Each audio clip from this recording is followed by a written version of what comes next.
Health by Design, the podcast where we explore your brilliant biology, current research, and successful traditions to give you the health of your life.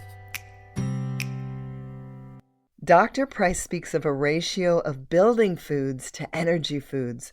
This is a powerful concept, and we're going to dig into it today. May it be life-improving for you as it has for us. In episode 5, we talked about people nowadays having 30% of teeth with cavities. And isolated people groups, Dr. Price found, had 1%. No hospitals, no dentists, no mental institutions. They didn't need them. That sounds like success to me.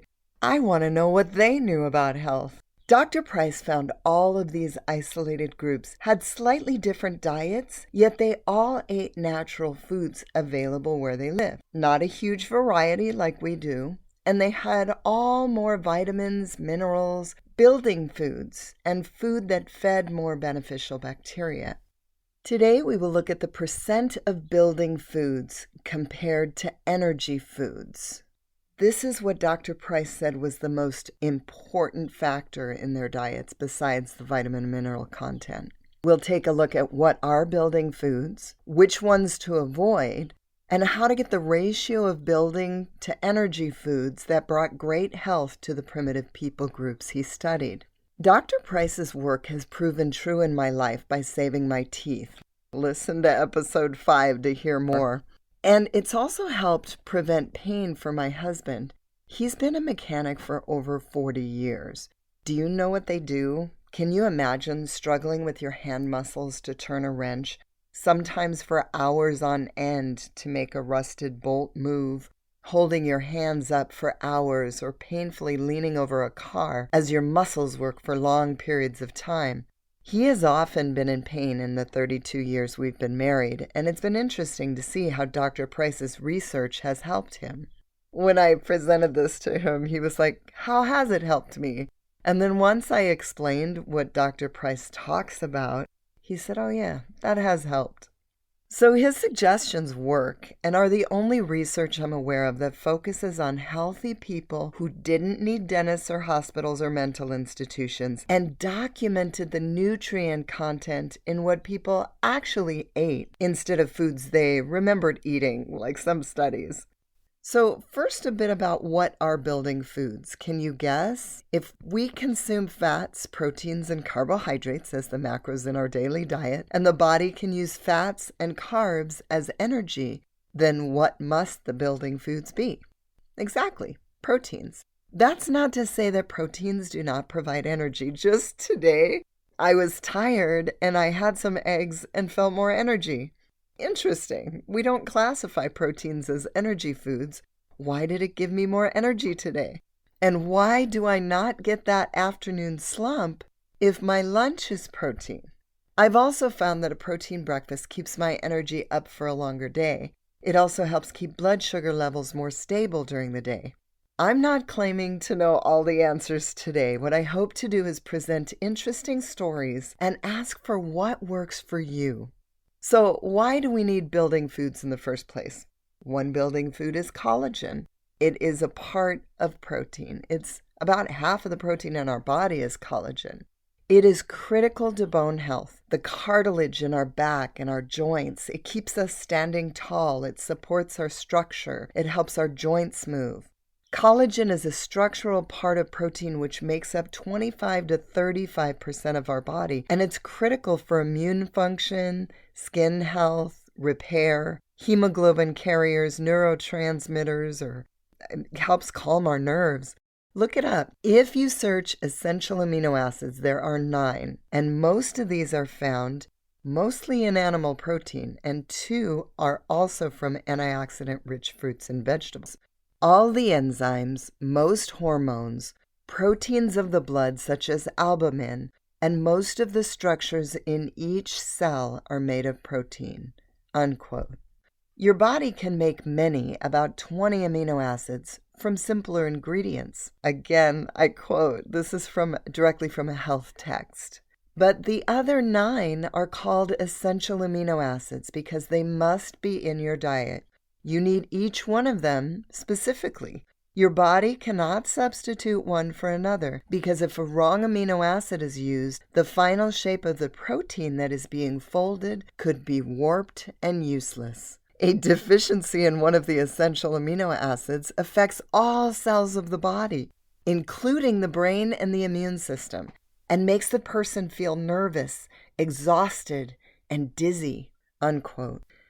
There's an amazing book by Lily Nichols called Real Food for Pregnancy that recommends a higher protein diet for pregnant mamas as they are building a new human in their body and they obviously need the building and repairing foods. Yet I have found her suggestions valuable for many. It might be worth you picking up, even if you're not pregnant or you don't know anybody, or if you know somebody who is pregnant that you could give it to. As it turns out, Lily Nichols was a dietitian who was trained the traditional dietitian way with the traditional dietitian's books that as a nutritional consultant we studied to find how it compared to real research. But Lily Nichols actually worked with pregnant women in practice, and she found that the things that she was taught was causing more diabetes for these pregnant women. So that's what made her dig deep, find Dr. Price's research, and then start implementing his ideas with pregnant women, and found that the number of women with gestational diabetes went down. She found many, many great stories of what helped these women, and her book is just a treasure trove of that. Okay, so we need proteins or building foods. What are heat and energy factors? For most of the primitives, this would be fruit or sea or land vegetables or possibly oats, but not all of the above. Quote, "The outstanding difference from the chemical standpoint is the comparative level of body building and body repairing materials in proportion to heat and energy factors or calories. In general, all the efficient dietaries were found to contain 2 to 6 times as high a factor of safety in the matter of body building material as the displacing foods," unquote. So today we're going to unpack this and consider what are bodybuilding materials, what are the displacing foods, what does it look like to eat 2 to 6 more times bodybuilding material than heat and energy factors. Have you ever seen the wrinkles on a person who's been vegan for a long time? I'm not picking on vegans. There are advantages to vegetables for sure.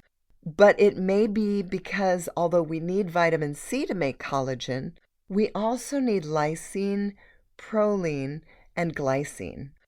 Bone broth per 100 grams has 54 times more glycine than a vegetarian product, sunflower seeds, that has some of the most, one of the best vegetarian sources.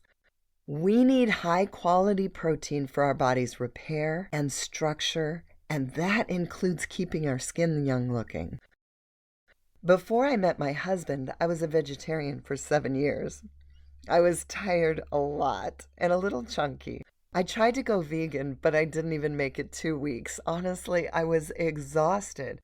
Yet I couldn't have returned to meat eating if I didn't believe it was possibly good for me. So Dr. Price's work helped me a lot. Yet not all sources of protein are equal, even if they're animal protein. Dr. Price speaks of the natives choosing organ meats as being far more nutritious than the muscle meats we usually eat. What we eat, the natives would throw to their dogs. I don't know about you, but I wasn't raised to like liver and organ meats. So normally when I eat meat, it's the muscle meats. If I'm going to do liver and organ meats, it's going to be in a capsule, or I'm making liver for my dog and I try a little tiny bit at a time to try to acclimate my taste buds. But there are lots of sources of proteins these days, and not all of them are good. I heard a famous cardiologist yesterday speak of vegetarian protein from flax and hemp as being good. Funny. I think of these as being sources of fiber and a small amount of omega-3s, and not even as usable as DHA from fish oil, and the protein in the shake he was advertising was only 10 grams. I just had 2.5 eggs for breakfast, got more protein and more usable protein. I'm not saying flax is bad. I love flax seeds. I think they're great, and they definitely help keeping the bowels moving right and making your skin soft. Oh my goodness, I love that part of flaxseed oil. But when I ate only vegetable protein, I struggled with my weight. Am I the only one out there? Let me know. I would love to hear. So, for the purpose of today's episode, we'll focus on meat proteins because the ratio Dr. Price said the healthy natives had isn't even possible from vegetables. Wait, what? It's not possible from vegetables?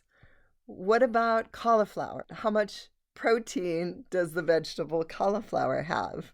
So, if I were to eat 18 grams of protein in a meal, if there was a half cup of cauliflower, I would need to eat 9 cups to equal 18 grams of protein that I could get from meat. And again, I'm not saying cauliflower is bad. I think cauliflower can be super important.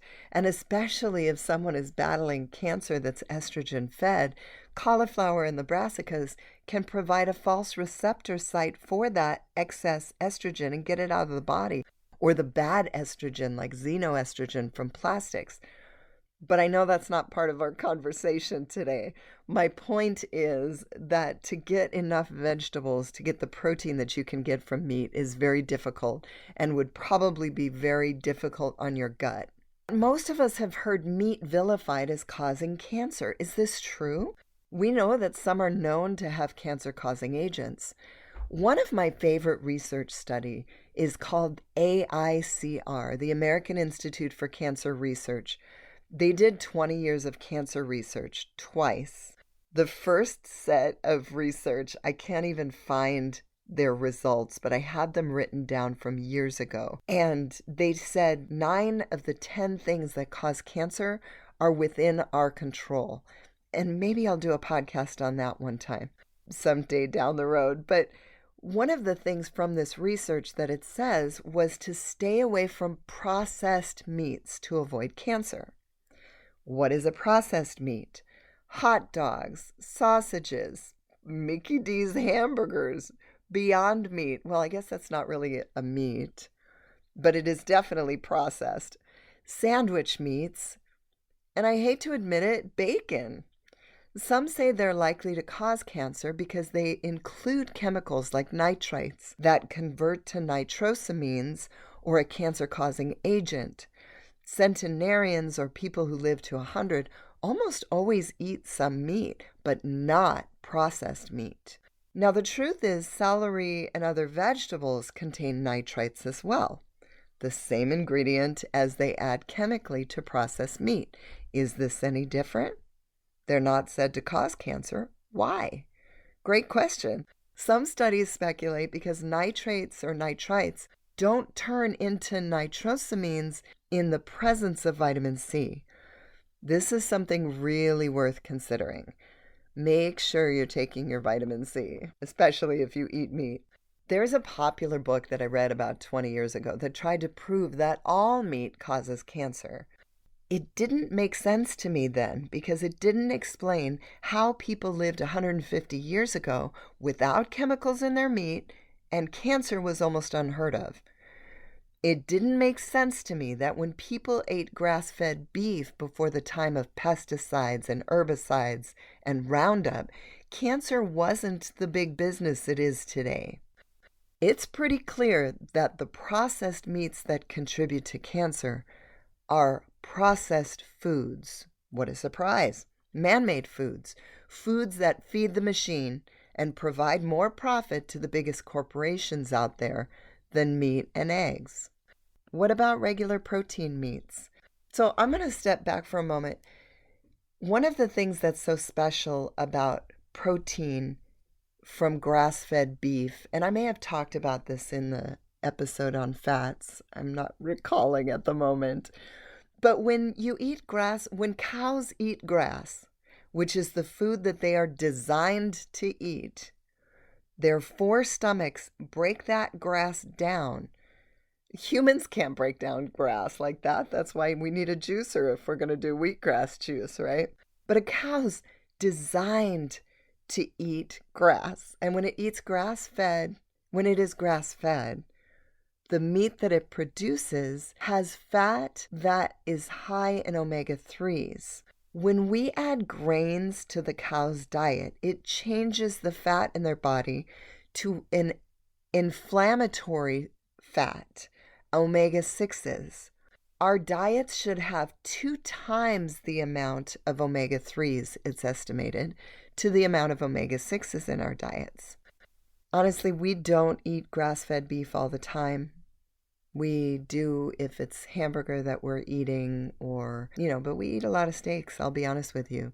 And I don't have an issue with inflammation, even though I'm eating more inflammatory meats. But my husband does, so maybe that is a contributing factor, something to certainly consider. But let's consider what are energy foods. Dr. Price argued that more tropical climates lend themselves to more energy foods or simple sugars like fruit. And he also found that in those areas, people tended to have a little bit more cavities than areas that didn't have simple sugar fruits like that. Again, I am not saying that fruit is bad. Not at all. As mentioned a minute ago, the vitamin C they contain may be a protective factor against cancer. And as we will discuss in an upcoming episode, there are phytonutrients and polyphenols in fruits and vegetables that help the liver do its many jobs. Just this morning, I woke up in the middle of the night thinking, lemon juice and water and olive oil. So when I got up, I saw the message that I made to myself and reached for the olive oil, but it's old, didn't smell good, so I'm going to toss it and buy a new one. But I did a glass full of water with freshly squeezed lemon in it and felt that it immediately moved the flow of bile and got things moving in my liver. So I looked it up. I found a Dr. Berg video. He's so great. There's only a few guys online that I find have information that you can really trust to be true. And almost 100% of the time, Dr. Berg and Dr. Jockers are two of the ones that I really trust. But Dr. Berg had a video on the benefits of drinking lemon water, and sure enough, one of the things was it promotes the flow of bile to help the liver do its jobs. Now, how do I know that it moved the bile in my body? Because it promoted a movement. So forgive me for TMI, but I wanted you to know it's not like I can feel my liver producing bile and irritating the top of my colon, but the result you can definitely feel. So back to the fruits, if our children were starting to get a cold, I wouldn't let them eat oranges or other high sugar fruits, and I definitely didn't give them fruit. Why? Because that would feed bad bacteria and make them get more sick. Yet, if I gave them eggs and protein or bone broth, they would often not get sick even if they started to feel it. How could that be? Try it sometime. Let me know if you experience the same thing. Anyway, back to Dr. Price. As a nation, would we have ever considered a proportion of 2 to 6 times more building foods on every plate? Well, what would that look like? Remember the government's food pyramids? Or better yet, considering the new, quote, plate that they recommend. Certainly higher in building foods than the food pyramid, which had the bottom layer had 6 to 11 servings of grains as its foundation. The current plate is cut into 4 parts. How much of the fourths are building foods? Well, it could be argued that 1/4 of the plate is protein, and the cup of milk it shows on the side would add a bit, so maybe 1/5 is protein. Well, personally, I find it rare that an adult can drink a glass of milk these days without digestive upset, so the side of my plate would never have milk. Almost daily, I'll eat yogurt with low-sugar berries, however, so okay, maybe that's my milk. So basically, this plate represents a ratio of 1 part protein to 4 or 5 parts energy or heat producing. This is almost the exact opposite of what Dr. Price recommends. Why should we listen to him? Remember, he studied good results. He studied the natives that didn't have cancer, didn't have cardiovascular disease, they didn't have bad teeth, and they didn't need hospitals, dentists, or mental institutions. But the diet he recommends is literally the opposite of what we are told is best for health. The opposite. No wonder this concept is hard to wrap our brain around, especially when there is so much research that on the surface seems to conflict. So, how much protein? Research used to say we could only absorb 30 grams at a sitting. More recent research shows that we can utilize as much at a sitting as we can eat. This is not a license to eat all the protein you can, but I find most of us don't get enough. Reproductive issues are real common these days, and I'm not saying a lack of protein is the only cause, but it's one cause. Depression, poor blood sugar regulation, these are all real issues that can sometimes be related to not eating enough protein. Just yesterday, Sean Baker, a man promoting a carnivore diet or eating all meat, said he received 3 testimonials of lives being changed when the diet included more animal protein. Let me read one to you. Hey, Sean, I don't expect a reply to this, but just thought I'd let you know. I went vegan back in 2018 and was on it for 3 years. In that time, me and my girlfriend at first were fine, but after year 2, our health started to deteriorate fast. Hair falling out, depression, super skinny, you name it. I remember seeing you actually back when Mick the vegan used to quote-unquote debunk your claims. You always said don't believe those BS studies and used what works. I finally decided enough was enough and got us off veganism to animal-based. Not only has our health flourished, but we are better than ever. My fiance is now pregnant and the baby's extremely healthy, because we cut out lots of veggies, carbs for meat, dairy, and organ supplements. Also, my athletic performance has been better than ever. Just want to say, keep doing your great work. If not for you and others like you, I would still be clinging to studies, ideology that was causing my health to fail. So that was one of 3 testimonies that he got that day. And here's another powerful testimony. This is from one of my clients. My digestive issues are a thing of the past. Cynthia's program has really helped me, and I tell everyone. So this testimonial is just one more example of what I've seen when the right nutrients are added. I really believe that our structure requires nutrients to support our structure, prevent depression and nerve degeneration, and a lot of times those structural nutrients come from types of protein. I have heard people parrot their doctor who say that their knees only have so many miles on them. Yet that's only true if you refuse to give them the structural nutrients that knees need to be healthy. I got a lot of miles on my knees because of all the Zumba that I do, and my knees don't hurt, praise God. Something to consider. So in conclusion, why not study success if success is what we want? Why become experts on disease when disease is not what we are looking for? What does it look like to have 2 to 6 times more building foods than energy foods on your plate? Is it hard to picture? For most of us, it is the exact opposite of what we are used to seeing.